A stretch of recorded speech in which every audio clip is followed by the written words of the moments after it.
With a month left until the November 5th US presidential election, voters and experts speaking to Reuters agree it's going to be a tight race between former President Donald Trump and Vice President Kamala Harris.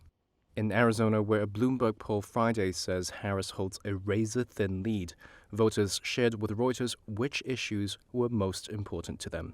1 month ahead of the election, I'm voting for Kamala Harris, happily.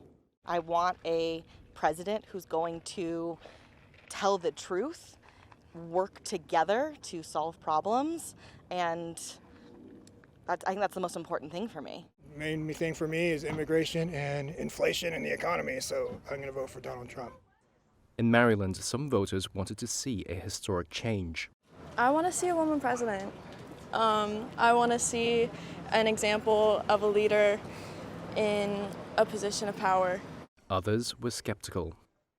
If you put Kamala Harris up there, or if you put, Biden again, or whatever, they're just the same person. It's just another person in a suit or a pantsuit in her case, just telling me, things I either want or don't want to hear. And nobody ever, respects their policies that they push for anyway. According to the latest Reuters Ipsos poll conducted over 3 days and published Tuesday, Harris leads Trump 47% to 40%. But the poll says Trump still has a lead in some measures of confidence in economic issues. Historically, the economy has been the biggest factor affecting elections. Political analyst Darrell M. West, a senior fellow at the Brookings Institution, says focusing on economic issues carries even more weight in Midwestern states. In general, that part of the country has lagged behind the East Coast and the West Coast in economic well-being. So even though the unemployment rate is low, people have a sense that the economy is not working well for them. They personally are not doing well, and this creates a lot of anxiety on their part about the future.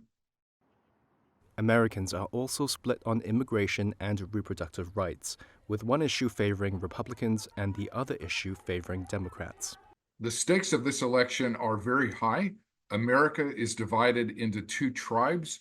Neither tribe trusts the other tribe. They're very suspicious of the motives. They think the other side wants to destroy the kind of America that they love. West says the Democrats have gained a lot of momentum over the last 2 months since Harris entered the race. But the outcome of the election, he says, rests on states that aren't reliably Democrat or Republican but can be won by either candidate. I think this race will stay close until the very end. Probably it's going to come down to one or two crucial swing states.